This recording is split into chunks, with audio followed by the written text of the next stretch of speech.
Salut l'équipe, comment on se retrouve? Comme tous les jours, Erwan, on est tous les deux pour parler basket et aujourd'hui, on va parler de la Summer League puisque Darren Peterson et Eddie Bonsa se sont affrontés pour la première fois en tant que professionnels et nos Français brillent à Las Vegas. On était obligé d'en parler un peu quand même. Mais oui, un petit point Summer League, on aime bien, on est mi-juillet, il fait beau. Un petit point Summer League, en plus, t'as raison, certains de nos Français ont plutôt bien brillé. Absolument, on pense à Noah Penda, Johan Bérenger, dont on parlera dans un instant. Bon, on est en direct, on est ici sur le canapé plutôt pour discuter de basket. Si vous avez des choses à nous dire, bien sûr, on est toujours très curieux de vous lire sur tous les sujets, mais on y reviendra un peu plus tard. J'ai envie, Erwan, qu'on y aille tout de suite. En plus, Tom est allé chercher les highlights, puisque le Utah Jazz affrontait cette équipe des Washington Wizards. La première info qu'on peut vous donner, c'est que Anthony Davis et Trae Young étaient courtside pour voir les jeunes de cette équipe des Wizards. On va regarder ensemble les quelques images. Alors, pour l'info, c'est les Wizards qui se sont imposés dans ce match. C'était un peu serré sur la fin, mais c'était l'attraction. Voilà, le premier duel professionnel entre les deux numéro 1 de draft, enfin numéro 1 et numéro 2 de draft. Ouais, un score un petit peu en trompe-l'œil, des stats aussi individuelles pour chacun en trompe-l'œil parce qu'il y a eu des pourcentages un petit peu faiblards, mais l'essentiel était évidemment ailleurs. On a voulu voir des flashs de la part des deux joueurs et on en a vu quelques-uns, notamment avec Dibonsa qui met ce joli panier renversé. Il va mettre aussi un tomard de l'espace. On va le voir donc faire du AJ Dibonsa, provoquer beaucoup de fautes. Oui. Vraiment, on sent que déjà qu'il est à l'école SJ, hein. Il va au contact, il sait vendre des fautes. Ok, très bien. C'est assez rare dans une Summer League de voir ce type de jeu-là. Puis Darren Peterson, on a vu que c'est un mec qui a déjà un vrai bras, une vraie main, contrairement encore à AJ Dibonsa qui fait un 0 sur 5 à 3 points. Bon, c'est encore une fois, beaucoup de joueurs qui ont les balles en main, qui sont un petit peu dans la maladresse avec des pourcentages douteux dans des matchs de Summer League. Mais n'empêche que j'étais un peu excité, j'étais excité de voir ce match-là. La NBA, vous savez, fait toujours ce type d'affrontement entre les premiers choix de draft pour justement faire monter la sauce. C'était important pour les deux joueurs de se montrer, même si Darren Peterson avait déjà joué des matchs un petit peu plus tôt. On va prendre les stats un par un si vous voulez. Là, on regarde cette belle action, regardez tout le talent de Darren Peterson qui finit à 24 points au tir avec de la maladresse. Erwan le disait tout à l'heure.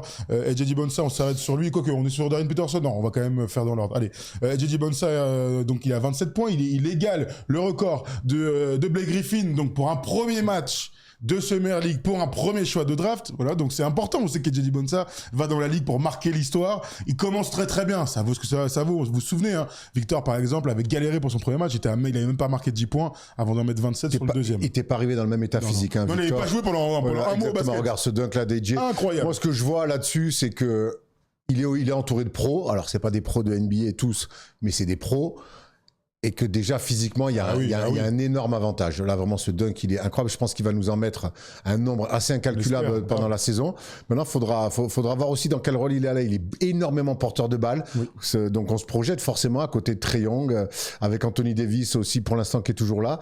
Donc c'est plutôt des bonnes nouvelles pour les Wizards de Washington. Et Darren Peterson, je pense que là du côté aussi d'Utah, il va falloir lui filer des gonfles. Hein. Ouais, on reste sur AJ Dibonsa un petit peu. AJ Dibonsa donc a fait 7 sur 8 au lancer franc. Vous savez que la NBA tente d'installer en tout cas cette règle expérimentale plutôt que de tirer 3 lancers francs par exemple si vous avez une faute à 3 points. Vous avez un lancer franc et ça vaut 3 points. Donc il finit à 7 sur 8. C'est un excellent pourcentage pour l'ailier. Normalement il aurait dû en tirer le double. Donc voilà. Alors sans dire que c'est biaisé parce que c'est la règle et donc on y reste. Mais donc voilà 7 lancers francs marqués. Je crois que ça lui donne 13 points là-dedans sur les 27 qu'il a scoré dans ce match-là. T'en parlais, on a déjà même discuté entre nous dans les vidéos, on l'avait vu à la Coupe du Monde du 19 l'année dernière. C'est un gars qui connaît ses spots, c'est un gars qui est déjà très fort athlétiquement, très en avance et qui a cette faculté à chercher des fautes.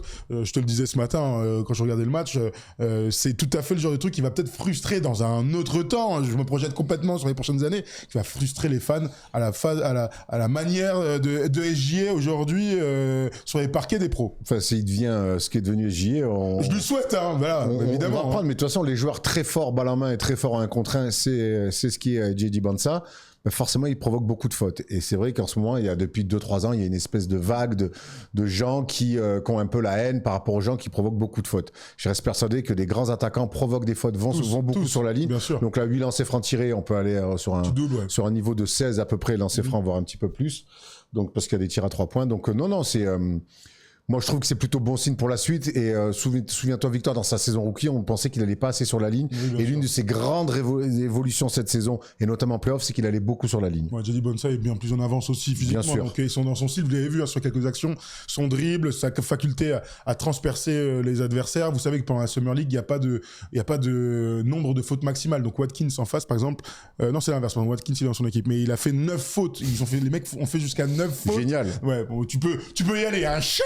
Donc c'est aussi pour ça qu'il en a profité dans un match pro normalement, où d'un moment t'es quand même dans la gestion des fautes. Michael Robinson, il devrait jouer en Summer League, il se régalerait. Hein. Absolument. Bon, en tout cas, c'était le premier match de Jody Bonsa, je le disais. Hein, les stars des Wizards se sont déplacés. Il y a Trey Johnson qui était excellent aussi, dans un style un petit peu Devin Vassellesque, j'ai envie de te dire. Bah après, c'est un peu le même profil. Tout à fait. Bon, il y a le mimétisme physique. C'est vrai que sur les spots, les shoots à mi-distance, il m'a fait un petit peu penser à l'ailier des Spurs. Darren Peterson, on en parle. 8 ballons perdus en plus de ses 24 points hier, hein, beaucoup de maladresse. Il a galéré dans le match. Hein.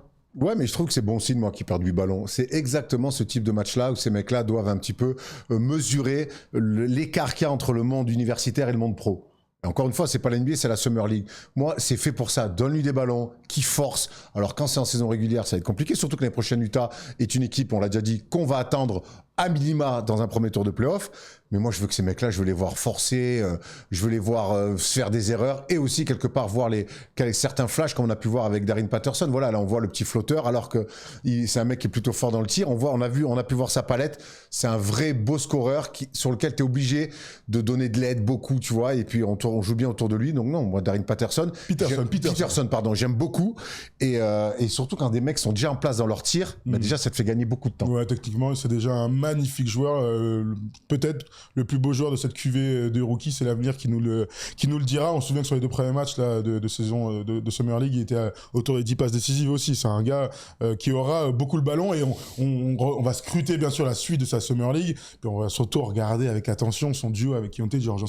Ça promet des miracles. Isaiah Collier aussi, il faut quand même qu'on le cite parce qu'il est très très bon avec le Jazz d'Utah dont tu parlais, Erwan. On les attend avec des résultats et un bilan positif. Il y a Ace Bailey, dès la saison prochaine. Oui, tout à fait. Aussi. On a vu Cody Williams qui était dans le frère 2 bien sûr, hein, qui était aussi au sein de cet effectif-là. Bon, il y a beaucoup de pertes de balles, peu d'adresses, mais voilà, ce sont des jeunes joueurs de toute manière. Hein.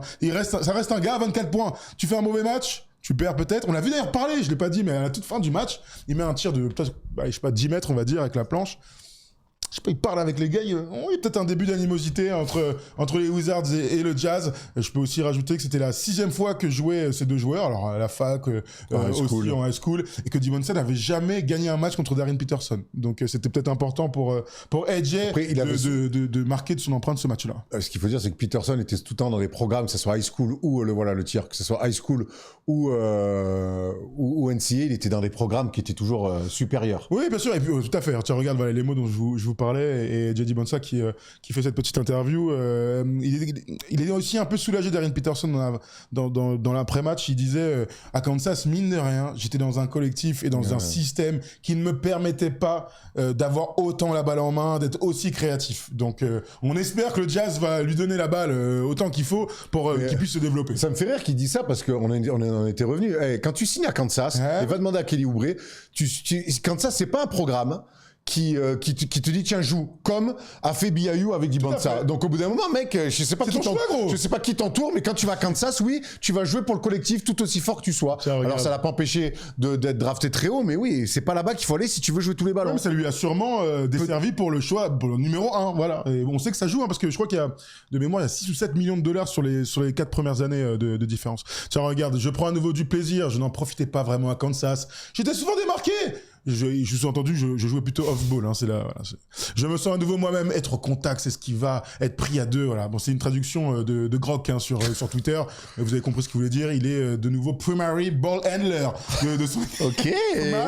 On dirait un joueur de foot US, primary ball handler. Ouais. C'est vrai, il faut que tu dises la fac derrière. Oui, Kansas State University. De Paul, tout à fait, bien sûr. Bon, voilà pour ce petit match, super. Il y avait aussi Alex Sarr autour de Anthony Davis, Trae Young et notre ami Keyshawn George. Les Wizards se sont déplacés, c'est toujours des marques d'attention Évidemment, ça à Vegas, ça aide, hein, mais c'est des marques d'attention de voir les stars d'une franchise, surtout quand elles viennent d'arriver, être courtside sur la Summer League. Quand il y avait la Summer League à Orlando, il y avait moins de monde dans ce gymnase minable. Même nous, on a été invités, c'est dire. Bon, écoute, voilà, on suivra bien sûr tous les matchs de cette Summer League. Aussi, il y a les premiers choix de draft qui performent. Avant de parler des Français, je vous disais tout à l'heure, on lit tous vos messages. Vraiment, vos retours sont hyper importants pour nous. Nous sommes engagés dans une campagne en ce moment qui va nous mettre une nouvelle fois à l'honneur Bitpanda. On vous lit bien sûr et on ne vous oblige à rien. On est ensemble sur tous les sujets, donc merci encore une fois. On lance le petit spot Bitpanda. Si ça vous intéresse, allez vous renseigner. Faites attention à vous, c'est ce qu'on dit toujours sur tous les sujets sur qu'on essaie de mettre en avant dans nos différentes émissions. Donc voilà, cette vidéo est sponsorisée par Bitpanda.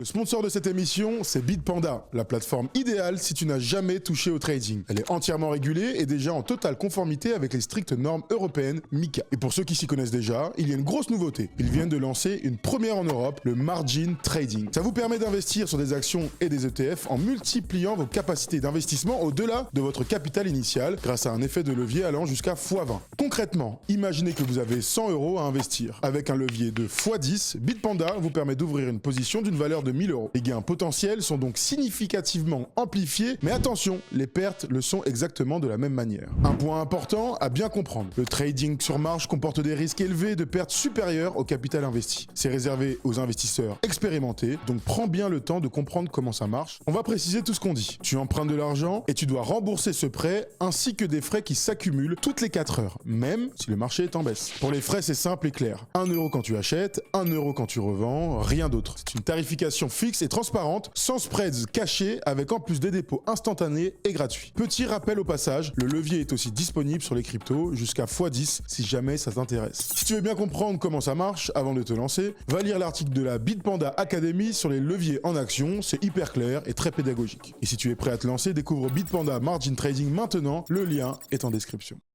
Voilà, si vous voulez vous intéresser, si ça vous intéresse et que vous voulez vous renseigner, la Bitpanda Academy est faite pour vous. Allez-y, prenez le temps, bien sûr, avant de prendre une décision. Revenons au basket Erwan, et donc je le disais tout à l'heure, nos Français ont performé. Hier soir, Noah Penda a mis 23 points. Tom va nous chercher les petits highlights. Quel plaisir de voir Noah, après sa belle saison rookie, commencer comme il faut cette Summer League. Mais Noah Penda, en fait, on sait que c'est encore un jeune joueur, mais que dans sa manière d'être, c'est un joueur déjà abouti sur pas mal de choses. On se souvient avec lui que déjà au Mans, avant d'être drafté, il avait un rôle important dans le squad de Guillaume Vizade. Donc en fait, dans des matchs comme ça, de Summer League, évidemment qu'il a un avantage. dire de pacotille. Non, de Summer League. Il a un avantage physique déjà, on le voit. Et puis il a un QI quand même supérieur à la moyenne des gens qui sont sur le terrain. Moi, la belle petite surprise, c'est ses 23 points, certes. C'est 10 paniers tirs, 10 paniers à 3 points pris. Et c'est 5 marqués. Elle est là, surtout l'évolution pour Noah Penda. Là, tout ce qu'on va faire sur du footwork, où il prend de l'avantage physique, ou à des jeunes joueurs, il leur fait mordre à des feintes. Ben, on sait qu'il a ça en magasin. Un vrai poste 3 complet. Bon, voilà, regardez les highlights, tu parlais de ça. Voilà, ça c'est mon évolution, Noah. Il y a un truc, quand vous regardez le match, ou au moins les highlights qu'on est en train de vous montrer actuellement, c'est la confiance dégagée par son jeu. Moi, c'est ça. Je vois des one-one, je vois un gars qui est dans la prise de décision, qui est ultra agressif. Vous savez, quand vous êtes un jeune joueur comme ça et que vous êtes sophomore, vous arrivez en mode, bon, bah, il faut que je la joue. Par exemple, Maxime Reynaud va jouer avec les Kings. Tu vois, c'est un peu surprenant. Noah Penda a montré de belles choses, mais c'est normal qu'il soit envoyé en Summer League pour dire, vas-y, bah, montre-nous les bonnes dispositions qu'on a vues de toi en NBA lors de sa saison rookie. Bah, montre-nous comment tu peux dominer. 23 points. Il a fait aussi, non, c'est après, pardon. Je vous dis une bêtise, j'allais dire 4 comptes, mais c'est Joanne Béranger. Bref, je l'ai trouvé leader, ça, on le savait, en place techniquement intéressant, mais surtout agressif et en confiance. Ouais, puis surtout en mode, je veux faire passer des messages. Là, l'année dernière, je découvre la Summer League, ben, il y a beaucoup de choses, tu viens d'être drafté, il y a un changement de vie, un changement de pays, un changement de culture, très bien, t'arrives. Bon. Là, ça fait 1 an où il a montré des belles petites choses, il a pu gratter des minutes dans la rotation. Là, il revient, c'est plus du tout le même mec qu'il y a 1 an. Là, je suis un joueur NBA, là, je joue contre des mecs, je dois leur casser la gueule. Et ça donne 23 points, 7 rebonds, 2 passes, 2 interceptions, 3 contre. Voilà, de bon augure pour la suite. Merci Tom, c'est ça, voilà, pour être complet. c'est comme les mecs en espoir, c'est Jacques Monclar qui me disait ça. Tu sais, les jeunes espoirs qui jouent avec les pros, qui ont un petit temps de jeu, des fois tu leur dis allez, va jouer en espoir, c'est 20 et 5, point barre. Bien sûr. C'est quand t'es au-dessus de toute façon, tu dois le montrer quand tu joues avec les gens de ton âge, ou en tout cas qui sont censés être un petit peu moins forts, disons ça comme ça. L'autre qui a performé, c'est l'un des gros prospects français sur le poste de pivot, c'est Johan Bérenger. Lui du côté des Wolves, et il a fait des débuts de Tony Truant, Erwan. Tony Truant pour son premier match, 18, 11 et 4 contre. Pendant qu'on tous regardez quelques stats, c'était contre les Pelicans. Regardez notre ami, alors là je pense que vous l'avez tous vu passer ce ATO en baseline, et il va mettre un tomard, mon ami Johan. Oh, les qualités athlétiques magnifiques du prospect des Wolves. Ouais, moi il me régale vraiment. Alors il va falloir être patient. On sait que c'est un poste où on met un peu plus de temps à s'installer, mais il a des qualités athlétiques, il a un sens du jeu. Et quand je dis du jeu, c'est attaque et défense qui vont en faire quelque chose de grand, je pense. Vraiment, il a encore beaucoup à apprendre. On sait qu'il s'est mis au basket très tard. Je trouve que dans sa manière de se mouvoir, parfois, il y a un petit peu de Joachim Noah, tu vois. Intéressant. Plus athlétique, bien plus athlétique. Plus aérien, au moins. Plus aérien. Ouais. Mais je trouve que il fait des choses qui vont lui permettre de jouer. Et on sait que, mine de rien, cette année, avec le départ du Julius Randle, qui pour l'instant n'a pas été remplacé, le départ de Naz Reid aussi, côté des Wolves, tu vois, je me dis que peut-être il va pouvoir un petit peu prendre quelques minutes. Il faut que ce mec-là soit sur le terrain parce qu'il montre déjà des choses. Tu vois, le fait qu'il soit à côté de Rudy aussi sur la science de la défense. Je vois plein de choses intéressantes en ce garçon. Je le voyais déjà il y a un an et je vois, mine de rien, qu'un mec a peu joué en NBA. Je le vois en Summer League, je sens une progression. Je crois beaucoup en Johan Bérenger qui devrait revenir poser des problèmes de riches, voire de multimilliardaires à l'équipe de France. Sur le poste d'intérieur. Mais moins riche que nous sur le poste de pivot, hein, clairement. Très clairement. Et puis il y a un truc, vous savez que les Américains marchent beaucoup à ça. La qualité de ses highlights, de ses contres, de ses dunks, c'est des choses qui marquent le public américain et pourquoi pas les gens dans son staff. Donc l'année prochaine aussi, on a envie de le voir plus sur le terrain en NBA. On va pas dire qu'il va jouer 30 minutes par match, mais voilà, plus sur le terrain pour continuer à prendre l'expérience et suivre cette progression linéaire. Mais en tout cas, oui, ça va dans ce sens. Le départ de Randle, le départ de Naz Reid, au bout d'un moment, j'ai pas vu de signature, à moins que ça m'échappe. Non, je crois pas. Sur le secteur intérieur côté Wolves. Donc voilà, on va qu'à voir. Les Chris Finch, donc. Oui, parce qu'il était au commentaire, regardez, il y avait notre ami Van Gundy qui était en train de commenter. Ce qui est bien avec la NBA, c'est que c'est toujours des bêtes de duo qui commentent les Summer League, toujours. Hein. Voilà. Et donc Chris Finch, si tu veux, tu peux l'apprendre, parce qu'il a déclaré ça sur Johan Bérenger. On adore son talent brut, son athlétisme. Il progresse vite pour un jeune joueur arrivé tardivement dans le monde du basket. Le plus important pour lui sera de gérer les fautes. Il est intrépide, il ne recule devant personne. Et lors de certains matchs où il a dû être titulaire, il a accumulé les fautes dès le début, ce qui a affecté son utilisation pour le reste du match. Voilà, il doit être sur le terrain, il doit sentir un peu plus le jeu, le QI basket, mais ça c'est en étant sur le terrain que ça va aller. Mais il montre des choses où sur des petits temps de jeu, il peut être très efficace. Bon voilà, pour la Summer League, si vous avez d'autres choses que vous avez remarquées, vous nous le dites dans les commentaires. Je vous disais tout à l'heure, on les lit toujours avec plaisir. Pêle-mêle, là, un petit peu, je vous donne plein de petites infos. Alors sachez que demain soir, samedi soir, est diffusé sur les antennes de First Team un match de WNBA, 22h demain. Carla Leight face au Atlanta Dream de comment elle s'appelle, Angel Reese. Tout à fait, de Angel Reese, tout à fait. Ça va être sympa. Tout à fait. Carla Leight qui régale, hein, vraiment cette année, c'est la France. Alors elle est pas seule, on a vu Janelle Salin battre son record en carrière avec 26 points. Donc profitons de nos Françaises qui régalent pour le moment en WNBA. Rendez-vous à 22h samedi soir pour ce match. Vous avez vu que AJ Wilson est revenu comme à son habitude. 32-10. Arraché la meuf. Ah ouais, trop forte. On aura deux Françaises au All-Star Game de W aussi. Dominique Malonga, il va aussi. Et Gabby Williams qui sera titulaire. Dans le 5, magnifique. Et vous avez vu dans le top 50, on a quoi 6 ou 7 Françaises qui sont annoncées dans le top 50 WNBA. Donc ça, c'est quand même c'est bénéf. Et Janelle a été exceptionnelle avec les Valkyries. On le dit, a été incroyable match. Incroyable. Très bien. Elles nous font kiffer. On a vu Caitlin Clark a été votée 11e par contre. Oui, la hype Caitlin Clark redescend. Tu me dis ça, c'est les joueuses qui ont voté. Eh ben, elles sont fait détruire par Candace Parker qui a dit, mais au bout d'un moment, faut aller consulter un psychiatre. Ouais, les belles images là de Dominique Malonga. On en a parlé entre nous, Erwan, hors des caméras. Ça, c'est quand même des images qui font kiffer. Vous savez que donc elle joue à Seattle et que Katie vient de Seattle, il y va souvent les étés.